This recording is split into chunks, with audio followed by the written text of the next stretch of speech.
نبی کریم سرکار دو عالم صلی اللہ علیہ وسلم کہ حسن پاک جہاں صبح سے میلادوں کا وہ کسی نے کیا خوب کہا تھا، لا یمکن الثناء کما کان حقہ، لا یمکن الثناء لاؤ ذرا کما کان حقہ، وہ چلا گیا منڈا، بعد از خدا بزرگ توئی قصہ مختصر۔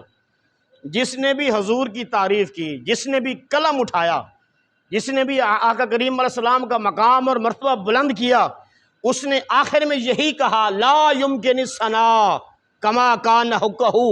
اے محمد رسول اللہ صلی اللہ علیہ وسلم، جو بھی بڑے سے بڑا عالم دین، مفسر، محدث، مدقق عالم دین، خطاب کرنے والے آخر میں یہی کہتے ہیں لا یمکن الثناء کما کان حقہ، بعد از خدا بزرگ توئی قصہ مختصر، کہ آپ کی ثنا کرنا ہمارے بس کی بات نہیں ہے، آپ کی تعریف کرنا ہمارے بس میں نہیں ہے، بس یہ اللہ تعالیٰ ہی ہے جس نے آپ کے مقام اور مرتبے کو سنبھال رکھا ہے۔ نبی کریم علیہ السلام جناب سیدنا ابو بکر صدیق کو حضور فرماتے تھے کہ اے ابو بکر رضی اللہ تعالیٰ عنہ، میرے ساتھ رہتے ہو، صبح شام آگے پیچھے ہر وقت تقریباً میرے ساتھ رہتے ہو، لیکن یہ سمجھ لو کہ میری حقیقت میرے اللہ کے سوا کوئی نہیں جانتا، میری حقیقت میرے رب کے سوا کوئی نہیں جانتا۔ اس لیے حضور علیہ السلام صرف بشری لباس پہن کر آئے، کی کر رہے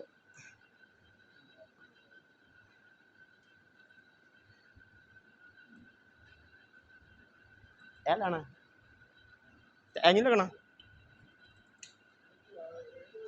اتنے یار لا کے صرف انہوں چلاؤ بس، ایندی تار لو بچ ادھرو، اے تار پئیے نا باہر، ایندی تار کتے لبو، اے پہ چل کیوں نہیں رہا،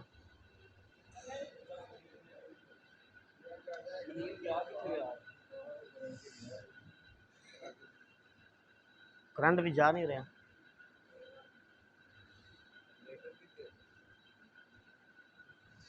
اللہ اکبر، تھوڑا درود پاک پڑھ لو، الصلاۃ والسلام علیک یا رسول اللہ وعلی آلک واصحابک یا سیدی یا حبیب اللہ، الصلاۃ والسلام علیک یا خاتم النبیین۔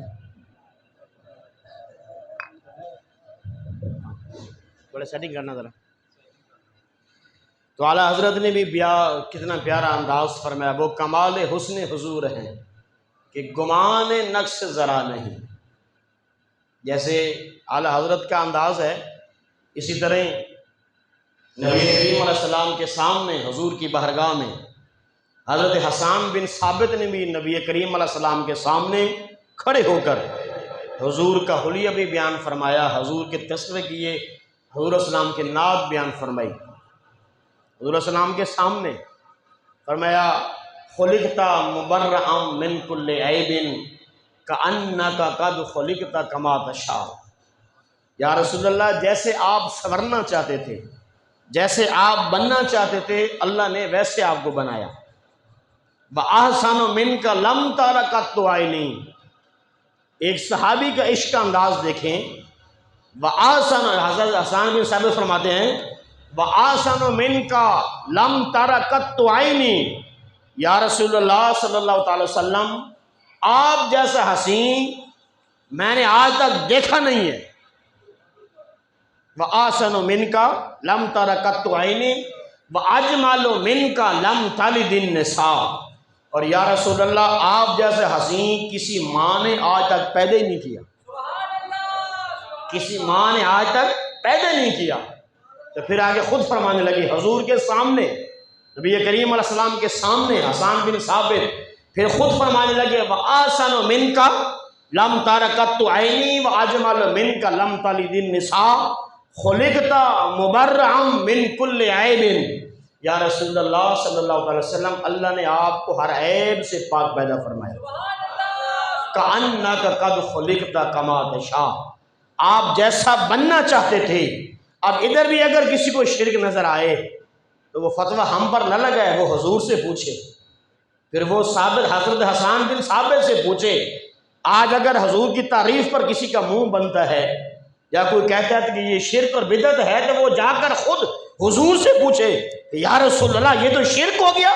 صحابی آپ کے سامنے کہہ رہا ہے کأنک قد خلقت کما تشاء، جیسے آپ بننا چاہتے تھے اللہ نے ویسے ہی آپ کو پیدا فرمایا۔ یہ کوئی نبی کریم علیہ السلام کی شان میں کوئی حد سے آگے بڑھنا نہیں ہے، بلکہ اللہ کے نبی جیسے سنورنا چاہتے تھے، جیسے بننا چاہتے تھے، اللہ نے آپ کو ویسے پیدا فرمایا۔ تو پھر اعلیٰ حضرت نے بھی فرمایا وہ کمال حسن حضور ہیں کہ گمان نقص جہاں نہیں، یہی پھول خار سے دور ہے، یہی شمع ہے کہ دھواں نہیں۔ یعنی حضور علیہ السلام وہ پھول ہیں کہ جس کے آس پاس کوئی خار یعنی کانٹا نہیں ہے، اور حضور ایسا چراغ ہیں جس کے ارد گرد دھواں بھی نہیں ہے۔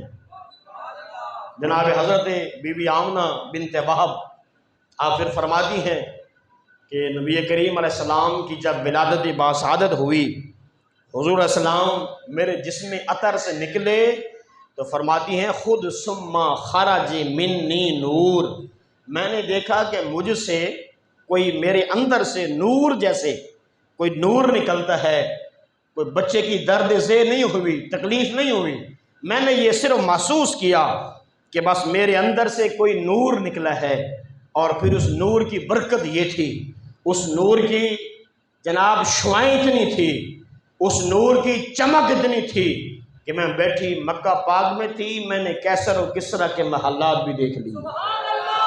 اور ہمارا یہ ایمان اور عقیدہ ہے کہ نبی کریم سرکار دو عالم صلی اللہ علیہ وسلم کے حسن اور آپ کی برکت سے ہی کائنات آج بھی زندہ ہے۔ جیسے علامہ اقبال نے بھی کہا کہ نبض ہستی تپش مادہ اسی نام سے ہے۔ علامہ اقبال فرماتے ایک ہمارے ہاتھ کی نبض ہے اور ایک کائنات کی نبض ہے۔ کائنات کی نبض حضور علیہ السلام کے ہاتھ میں ہے۔ کائنات کی نبض، یہ جو کائنات زندہ ہے یہ بھی اس لیے زندہ ہے کہ حضور کی نگاہ کائنات پر ہے۔ خدا کی قسم اگر حضور نگاہ اٹھا لیں تو آج ہی قیامت برپا ہو جائے۔ نبض ہستی تپش مادہ اسی نام سے ہے، یہی نام ہے تو اسی نام سے کائنات چل رہی ہے۔ حضور کے حسن تابوں کی برکت سے ہی سورج و چاند ستاروں کو چمک اور دمک مل رہی ہے۔ حضرت حسان بن ثابت نے نبی کریم علیہ السلام کے سامنے حضور علیہ السلام کی حسن مبارک کی بات فرمائی۔ حضرت سیدنا مولا علی کرم اللہ تعالیٰ وجہ الکریم آپ فرماتے ہیں کہ حضرت سیدنا ہند ابو حالہ تمیمی نے نبی کریم علیہ السلام کے سر انور، نبی کریم علیہ السلام کا جو سن انور ہے اس کے حسن بیان فرمایا اور فرمایا کانا عظیم الحامدی، میرے آقا و مالک کا سر انور عظیم تھا۔ حضور کا سر انور کیا تھا؟ عظیم تھا، اس پر روب تھا، دبدبہ تھا، خوبصورت تھا۔ نبی کریم علیہ السلام کا سر مبارک جہاں کھڑے ہوتے تو حضور سب سے بڑے نظر آتے تھے۔ کائنات کے بڑے بڑے لوگ بھی کھڑے ہوتے تھے تو ایسے لگتا تھا کہ جیسے حضور سب سے بڑے ہوں۔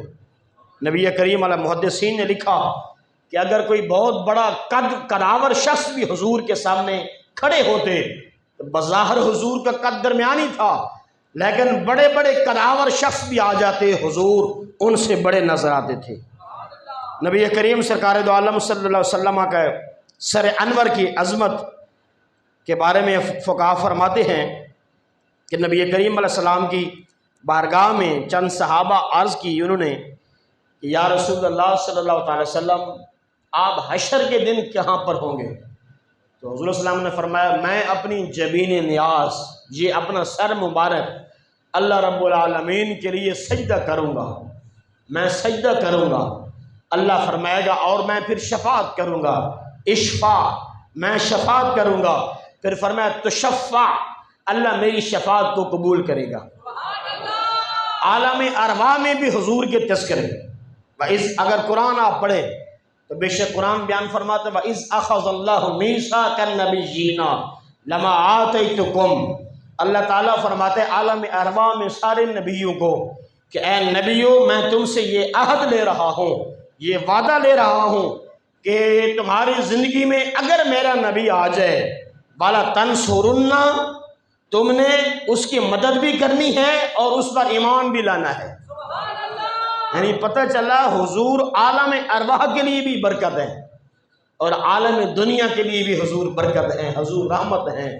عالم دنیا کے لیے حضور علیہ السلام کیسے رحمت ہیں کہ آج بھی جو کافر ہیں، جو مشرک ہیں، جو اہل کتاب ہیں، جو یہودی ہیں، جتنے بھی ہیں، ان پر بھی اگر آج عذاب نہیں آ رہا۔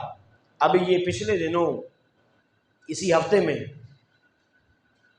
کراچی کے کسی علاقے میں شیعوں نے جناب سیدنا فاروق اعظم رضی اللہ عنہ کا پتلا بنایا اور پتلا بنا کر جناب سیدنا فاروق اعظم کی گستاخی کی، بے ادبی کی۔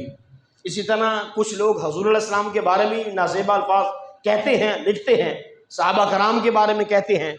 تو آج اگر ان کے بھی چہرے نہیں بدل رہے، ان کے چہرے مسخ نہیں ہو رہے، ان پر فوری عذاب نہیں آ رہا، تو فرماتے ہیں یہ بھی اور کوئی بات نہیں ہے، سب کا حضور کا ہے۔ حضور علیہ السلام کی رحمت کافروں پر بھی ہے کہ کافروں پر بھی عذاب نہیں آ رہا، یہ بھی سب کا میرے اور آپ کے حضور کا ہے۔ اور پھر نبی کریم علیہ السلام عالم برزخ کے لیے بھی رحمت ہوں گے۔ جب آپ قبر میں جائیں گے، لوگ بڑا بخاری کرتے ہیں، امام بخاری کا یہ مسلک ہے، یہ مذہب ہے۔ آپ ساری بخاری کتاب الجنائز میرے پاس موجود ہے، عربی والی، اگر آپ آئیں میں آپ کو دکھاؤں۔ کتاب الجنائز پڑھیں امام بخاری کی، وہ ایک حدیث لائے ہیں، وہ فرماتے ہیں کہ قبر میں، امام بخاری کا یہ مسلک ہے، وہ فرماتے ہیں قبر میں سوال 3 نہیں ہوں گے بلکہ ایک ہی سوال ہوگا۔ کتنے سوال ہوں گے؟ ایک ہی سوال ہوگا۔ وہ ایک سوال حضور کے بارے میں ہے، ما کنت تقول فی ھذا الرجل، اے مرنے والے، اے قبر میں آنے والے، بتا ذرا اس ہستی کے بارے میں تیرا عقیدہ کیا تھا، اس ہستی کے بارے میں تو دنیا میں کیا کہتا رہا؟ ما کنت تقول فی ھذا الرجل، اس ہستی کے بارے میں تیرا عقیدہ کیا تھا؟ تو جس نے حضور کو پہچان لیا اور حضور نے جسے پہچان لیا وہ کامیاب ہو گیا۔ تو پتہ چلا حضور عالم ارواح کے لیے بھی رحمت ہیں، عالم دنیا کے لیے بھی رحمت ہیں، عالم برزخ کے لیے بھی رحمت ہیں، اور عالم قیامت کے لیے بھی حضور علیہ السلام رحمت ہیں کہ سارے نبی بھی کہیں گے یار آج ہمارے پاس نہ آؤ، اذهبوا الی غیری، آج کسی اور کے پاس جاؤ، آج کسی اور کے پاس جاؤ۔ نبی کریم علیہ السلام سجدہ کریں گے قیامت والے دن، تو اللہ فرمائے گا یا محمد صلی اللہ علیہ وسلم ارفع راسک، اے محمد صلی اللہ علیہ وسلم اپنا سر انور اٹھائیے، وَقُلْ يَسْمَعْ لَكَ وَاسْأَلْ تُعْطَى وَاشْفَعْ تُشَفَّعْ، اے محمد صلی اللہ علیہ وسلم آپ اپنے سن انور کو اٹھائیے، آپ کیا مانگتے ہیں آپ شفاعت کریں، آپ کی شفاعت کو قبول کیا جائے گا۔ تو پتہ چلا کہ ہمارے آقا و مولا حبیب کبریا محمد رسول اللہ صلی اللہ علیہ وسلم عالم ارواح کے لیے بھی رحمت، عالم دنیا کے لیے بھی رحمت، عالم قبر، عالم برزخ کے لیے بھی رحمت، اور عالم قیامت کے لیے بھی رحمت۔ خاک افتاد و بس انہی کے آنے کی دیر ہے، خود گر سجدہ میں تو آگ اٹھائے جائیں گے، جس کے آگے سروراں خم ہیں۔ یعنی اس دن اللہ کے نبی بھی گردن جھکائے ہوئے کھڑے ہوں گے، جن کے آگے سروراں خم ہیں۔ اس تاج رفعت کی عظمت پہ لاکھوں سلام، اس سر مبارک کی انور اور عظمت پر لاکھوں سلام، کہ جو بڑے بڑے سربراہ ہیں، جو اللہ کے نبی ہیں، وہ بھی جو ہے ہاتھ پھیلائے نیچے کھڑے ہوں گے۔ وہ کہیں کہ آج ہماری بات نہیں چلنے والی، آج سردار انبیاء کے پاس جاؤ، آج سرور انبیاء کے پاس جاؤ، آج مخدوم اولیاء کے پاس جاؤ، آج نبیوں کے امام کے پاس جاؤ، ہم سارے بھی انہی کی بارگاہ میں جا رہے ہیں۔ درود پاک پڑھیں ذرا، صلوات و سلام۔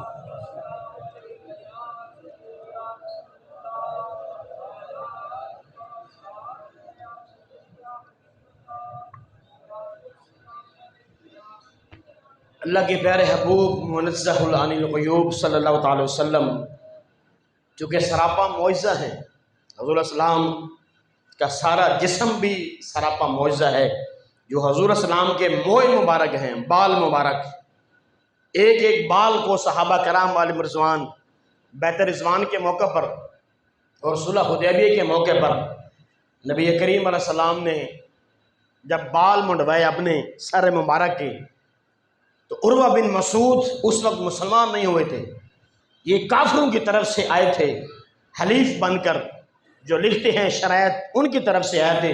عروہ بن مسعود یہ کافروں کی طرف سے آئے تھے، انہوں نے دیکھا نبی کریم علیہ السلام نے حل کروایا، جسم مبارک سے بال جتنے گر رہے تھے نا، تو صحابہ کرام نے ایک بال بھی نیچے نہیں جانے دیا، ایک بال بھی نیچے نہیں جانے دیا۔ صحابہ نے جس کے ہاتھ میں جو بال آیا اپنے پاس محفوظ کر لیا۔ اگر آج کا کوئی وہابی ہوتا نا تو وہ صحابہ کو کہتا ہے اے کی کر رہے ہو تسی، اے کتنے لکھے ہے دس ذرا میں نو۔ تو عقل کے اندر اس وقت صحابہ کو کس نے بتایا تھا کہ حضور کے بالوں کو اکٹھا کرو؟ نہ تو قرآن میں لکھا ہے نہ حدیث میں حضور کا فرمان ہے کہ میرے ایک ایک بال کو اکٹھا کرو، لیکن یہ صحابہ کا ادب تھا، صحابہ کی محبت تھی، انتہا درجے کی محبت تھی کہ حضور کے ایک بال کو زمین پر نہیں جانے دیا، کیونکہ وہ وہابی نہیں تھے، وہ صحابی تھے۔ وہ کیا تھے؟ صحابی تھے۔ نہ تو اللہ کا فرمان تھا کہ بھئی یہ بال کیوں اکٹھے کر رہے؟ عروہ بن مسعود کہتے ہیں میں بڑے بڑے بادشاہوں کے، بڑے بڑے درباروں کے، جناب بادشاہوں کے دربار میں گیا، اتنا ادب میں نے نہیں دیکھا۔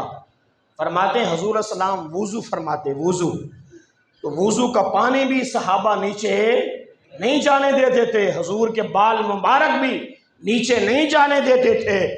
حضور لعاب دہن مبارک، اور وہابیوں حضور کے تھوک کو بھی تھوک نہیں کہتے، اس کو بھی کیا کہتے ہیں؟ لعاب مبارک کہتے ہیں۔ حضور السلام نے لعاب مبارک بھی فرماتے تو صحابہ وہ بھی نیچے نہیں جانے دیتے۔ یہ حضور علیہ السلام کی بارگاہ کا ادب ہے۔ تو پھر صحابہ فرماتے ہیں رأیت النبی، حضرت ابو طفیل بن عامر فرماتے ہیں کہ نبی کریم آپ فرماتے ہیں کہ رأیت النبی یوم فتح مکہ تھا، میں نے دیکھا نبی کریم علیہ السلام کی، میں نے زیارت کی فتح مکہ والے دن۔ فرماتے ہیں فما انسا بیادا وجہی و شدتا سواد شعرہی، سبحان اللہ۔ فرماتے حضرت ابو طفیل میں نے فتح مکہ کے دن نبی کریم علیہ السلام کی زیارت کی، آپ کے چہرے اقدس کا رنگ گورا اور بالوں کی پرکشش سیاہی تھی، صحابہ اس پر ٹوٹ جا رہے تھے اور میں اس منظر کو دیکھ رہا تھا۔ اللہ اکبر۔ یہ صحابہ کرام کا ادب ہے کہ ایک ایک بال بھی نبی کریم علیہ السلام کا صحابہ نے نیچے نہیں جانے دیا، اور یہ کہ حضور نے خود نہیں کہا تھا کہ تم ایسا کرو، بلکہ یہ صحابہ کی انواع محبت تھی اپنے نبی کے ساتھ۔ اس لیے میرے بابا جی فرماتے تھے کہ پوچھ پوچھ کر محبت نہیں ہوتی، محبت وہ ہوتی ہے جو انواع ہوتی ہے۔ اور اگر کوئی عقل استعمال کرے کہ جناب یہ کیسے ممکن ہے، لعاب دہن مبارک ہو لوگ نیچے نہ جانے دیں، بال ہو لوگ نیچے نہ جانے دیں، یہ کیا بات ہے؟ اگر عقل سے سمجھو تو یہ عقل میں آنے والی باتیں نہیں ہیں، یہ عشق کی باتیں ہیں، عشق کی باتیں ہیں۔ عقل پیچھے رہ جاتا ہے، عشق آگے چلا جاتا ہے۔ جناب حضرت ابراہیم علیہ السلام کو جب آگ میں ڈالا جا رہا تھا، عقل نے کہا تھا کہ ٹھہر جاؤ، یہ کیا کر رہے ہو؟ عقل نے کہا ٹھہر جاؤ، یہ کیا کر رہے ہو؟ آگ میں جا رہے ہو، بس ابھی پیچھے ہٹ جاؤ۔ لیکن عشق نے کہا کہ نہیں، ابھی جانا ہے۔ تو بس جو لوگ عشق کا فیصلہ کرتے ہیں پھر وہ آگے چلے جاتے ہیں۔ آگے آقا کریم علیہ السلام کے بارے میں سیدنا انس بن مالک فرماتے ہیں کان شعر رسول اللہ صلی اللہ تعالی وسلم راجلا لیس بسبت ولا ولل جعد بین اذنیہ وعاتقہ۔ فرماتے ہیں نبی کریم علیہ السلام کے موئے مبارک یعنی بال مبارک خمدار تھے، خمدار تھے، ان میں خم تھا، نہ زیادہ گھنگریالے تھے اور نہ بالکل سیدھے تھے، حضور کے بال مبارک درمیانے تھے۔ اور پھر فرماتے دونوں کانوں کے درمیان نبی کریم علیہ السلام کے بال مبارک کندھوں کے درمیان آ جاتے یا کبھی کبھی کندھوں کے اوپر آ جاتے۔ یہ اکثر لڑکوں کو آپ نے دیکھا ہوگا، لڑکے آج کل کے بال بڑے بڑے رکھتے ہیں اور پیچھے سے پونی باندھ لیتے ہیں، لڑکے یا بڑے بڑے بابے، 2 نمبر بابے، 2 نمبر پیر، بڑے بڑے بال رکھ کے تو جناب پیچھے سے پونی باندھ لیتے ہیں یا بالوں کو آگے کر لیتے ہیں، اور بالوں جناب وہ نیچے تک بال جا رہے ہیں، اور کیے جناب پہنچے ہیں بابا۔ کون ہے؟ بابا پہنچا ہوا ہے۔ ارے بھائی حضور کی حدیث تک تو نہیں پہنچ رہا، پتہ نہیں کتنے پہنچ گئے۔ حضور علیہ السلام کی شریعت یہ ہے، صحابہ فرماتے حضور علیہ السلام کے بال مبارک نہ تو گھنگریالے تھے نہ سیدھے تھے بلکہ درمیانے تھے۔ کبھی حضور علیہ السلام کے بال مبارک کندھوں تک آ جاتے، کبھی آدھے کان تک اور کبھی پورے کان تک، بس یہ حضور کی سنت ہے۔ اس سے جو نیچے جائے گئے وہ چاہے بابا ہے چاہے وہ جو بھی ہے، وہ حضور کی سنت نہیں ہے، وہ اسے بابے کا طریقہ ہے۔ ایک بندہ نا بھنگ کے ڈیرے تھے جب بابا بیٹھتا ہے، وہ بھنگ پی رہا ہے، بھنگ۔ میں نے کہا اے کی کر رہے ہیں؟ گبر تے بہ گئے، کہندے ساڑھے بابے نے سانوں دسیا ہے۔ کیا کہہ رہے ہیں؟ ساڑھے بابے نے دسیا ہے۔ اچھا بھنگ پینا بابے نے دسیا ہے، انہیں بابے دی مت ماری کہ جو بابے نے کہہ دیتا ہے بس ٹھیک ہے جناب، آلے بابا تو لگے ہیں۔ آؤ ذرا حضور کے حسن خوبہ کی تعریف سنو۔ نبی کریم علیہ السلام کی برگاہ میں اگر ہم گئے ہوتے اور حضور کی سیرت کے پڑھی ہوتی، اپنی اولاد کو پڑھائی ہوتی، آقا کریم کی ذات سے محبت ہوتی، تو پھر کسی بابے کی ضرورت نہ پڑتی، پھر وہی کافی ہوتی۔ اللہ اکبر۔ تو فرماتے ہیں سیدنا انس بن مالک کہ نبی کریم علیہ السلام لیلۃ القدر، حضور علیہ السلام کے زلف مبارک کے بارے میں اعلیٰ حضرت کیا فرماتے ہیں؟ فرماتے ہیں لیلۃ القدر میں مطلع الفجر حق، لیلۃ القدر میں مطلع الفجر حق، مانگ کی استقامت پہ لاکھوں سلام۔ یعنی حضور علیہ السلام نے جو سیدھی مانگ نکالی، اس مانگ پر بھی اعلیٰ حضرت سلام بھیج رہے ہیں۔ اللہ اکبر۔ آگے فرماتے ہیں کہ نبی کریم علیہ السلام اکثر تیل لگاتے تھے، لیکن جب کبھی تیل نہ بھی لگاتے نا تو حضور کے بال دور سے ایسے لگتے تھے جیسے کسی نے بالوں میں تیل لگایا ہو۔ سرما نہ بھی پہنا ہوتا تو پھر بھی آنکھ مبارک ایسے لگتی جیسے ابھی سرمے کی جناب سرما آنکھوں میں ڈال کر آئے ہیں۔ اللہ اکبر۔ یہ میرے اور آپ کے نبی سرکار دو عالم صلی اللہ تعالی وسلم کے حسن مبارک کی جھلک ہے۔ آگے حضرت عباس فرماتے ہیں، عبداللہ بن عباس، وَقَانَ الصِّبْيَانُ يُصْبِحُونَ رُمْدًا شُعْثًا وَيُصْبِحُ رسول اللہ صلی اللہ علیہ وسلم کہیلاً۔ فرماتے ہیں جب بچے صبح بیدار ہوتے ہیں تو ان کی آنکھوں کے کناروں میں تھوڑی سی میل جمع ہوتی ہے۔ ہم جب صبح یا بچے یا بڑا کوئی بھی جب رات کو سوتا ہے، ہم صبح اٹھتے ہیں تو ہماری آنکھوں میں گند جمع ہو جاتا ہے اور ہمارے بال بکھرے ہوتے ہیں، ہمارے منہ میں سے سمیل آتی ہے۔ تو فرماتے ہیں کہ حضور کے ساتھ ایسا معاملہ نہیں تھا۔ جب حضور رات کو سوتے اٹھتے تو ایسا لگتا جیسے ابھی سرما ڈال کے آ رہے ہو، ایسا محسوس ہوتا جیسے حضور ابھی اپنے بالوں میں کنگھی اور تیل کر کے آ رہے ہیں۔ ایسا نبی کریم علیہ السلام کا چہرہ والضحیٰ اور زلف واللیل اور چہرہ مبارک کی چاشنی تھی۔ اسی کو پھر قرآن مجید نے آقا کریم علیہ السلام کہ پھر والضحیٰ، کبھی والضحیٰ کہا، کبھی واللیل کہا۔ نبی والضحیٰ، دعا کس کو کہتے ہیں؟ دعا اس وقت کو کہتے ہیں جب چاشت کا وقت ہوتا ہے۔ صبح جب ہوتی ہے نا، صبح سورج طلوع ہوتا ہے، ہم نماز پڑھتے ہیں، نماز کے بعد جو خوش نصیب چاشت پڑھتے ہیں، اس وقت سورج کی روشنی میں نہ تپش ہوتی ہے نہ گرمی ہوتی ہے۔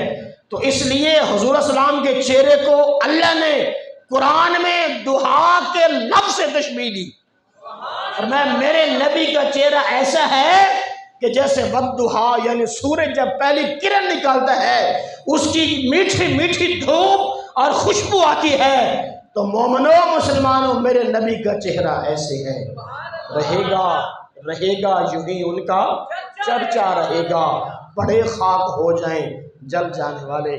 اللہ ہمیں حضور اسلام کی محبت عطا فرمائے۔